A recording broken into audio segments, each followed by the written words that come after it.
Medal with 1 oak leaf cluster and the Meritorious Service Medal with 4 oak leaf clusters. Without further ado, Reverend Franks.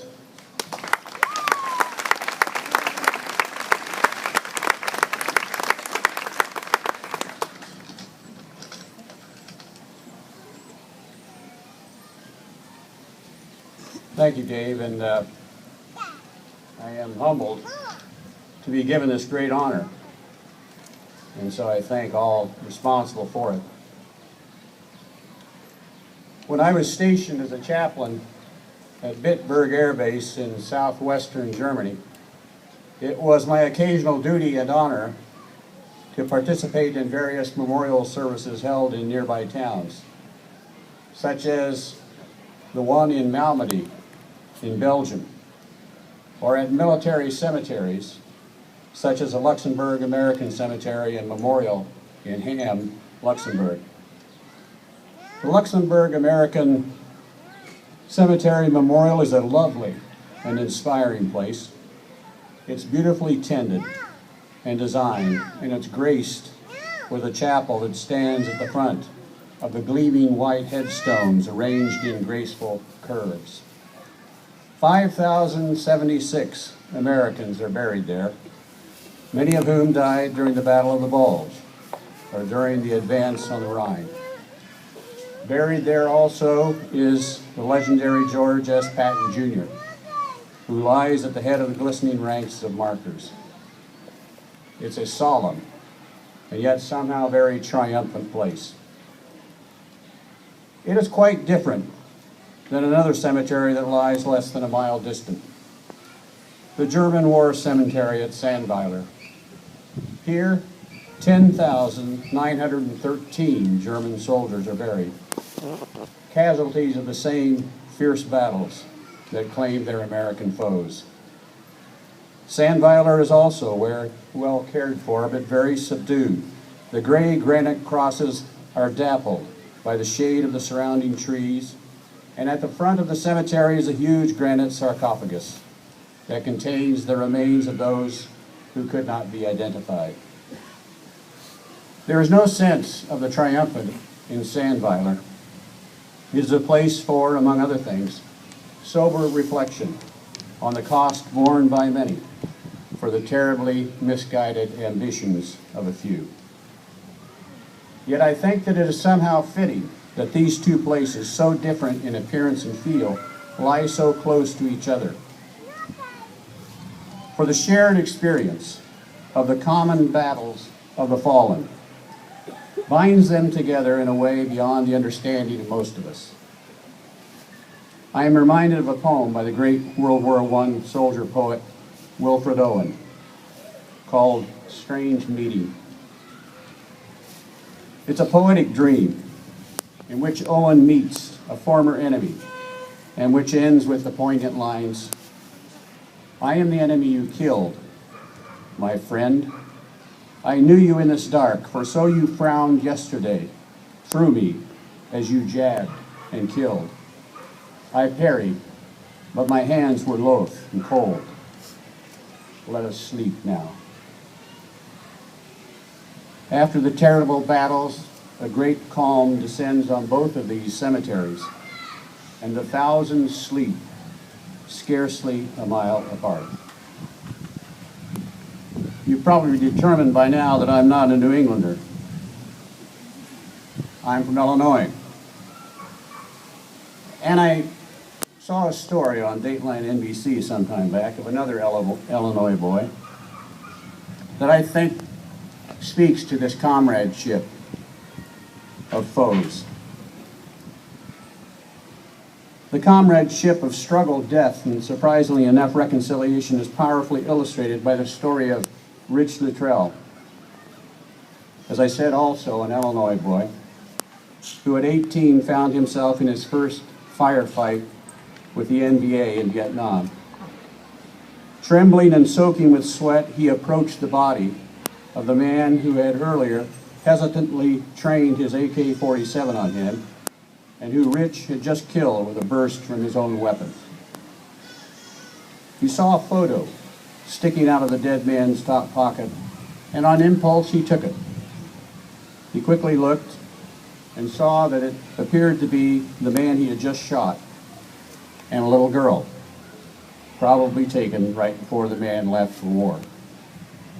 He put the picture in his wallet, and his combat tour and more firefights continued until he himself was wounded and sent back to the U.S. But in all the years that followed, the picture remained in his wallet, and he could not forget the bond he had somehow formed with the daughter and the father in that photograph. So 20 years later, on a visit to D.C., he saw the Vietnam Memorial and decided what he would do. He would leave the tattered picture at the wall with the following note. Dear sir, for 22 years I've carried your picture in my wallet. I was only 18. That day we faced one another on that trail in Chu Lai, Vietnam. Forgive me for taking your life. So many times over the years, I've stared at your picture and your daughter. Each time, my heart and guts would burn with the pain of guilt. Forgive me, sir. With that act, he said, and at that moment, it was like I had just finished a firefight and dropped my rucksack and got the rest. The load I was carrying was gone. It was gone. But there is more to the story. The curator of the Vietnam Veterans Memorial Collection had seen much in his 30 years, but had never seen anything like the picture of the NVA soldier and the note. And so he included it in a book that was published, a copy of which Rich received back in Illinois. From then on, through a series of almost miraculous events, Luttrell's story wound up in a Vietnamese newspaper, which in turn was used to wrap a package sent to an elderly woman in a village north of Hanoi. The woman unwrapped the package, saw the picture, and recognized the man and the girl. She took it to a neighboring village and handed it to a woman named Lan and said, "Here, this is your father." Luttrell, after recovering the picture from the curator, decided that he had to return the photo in person. He and his wife wound up on a rainy spring day in a village in rural Vietnam. The whole village turned out to see the photo returned. As they rounded a stone wall, he saw a woman and realized it was Lan, the girl in the photo. He recited to her a sentence he had learned in Vietnamese. Today, he says, I return the photo of you and your father, which I have kept for 33 years. Please forgive me. And then to the interpreter, he said, tell her this is the photo I took from her father's wallet the day I shot and killed him, and that I'm returning it. He died a brave man, a courageous warrior. Lan is 40 years old at this time, and it's the first time she has held a photo of herself and her father in her hands. She embraced Rich as if he were her father himself, finally coming home from the war. Her brother said that both of them believed that their father's spirit lived on somehow in Rich. They knew some people would think it was just superstition, and perhaps they say it was. But for them, today was the day their father's spirit had come back to them. In the company of former enemies, Rich Luttrell felt as if his wounded soul had been stitched up and made new again. Quite a story. A story a chaplain or a preacher, or perhaps anybody can warm up to.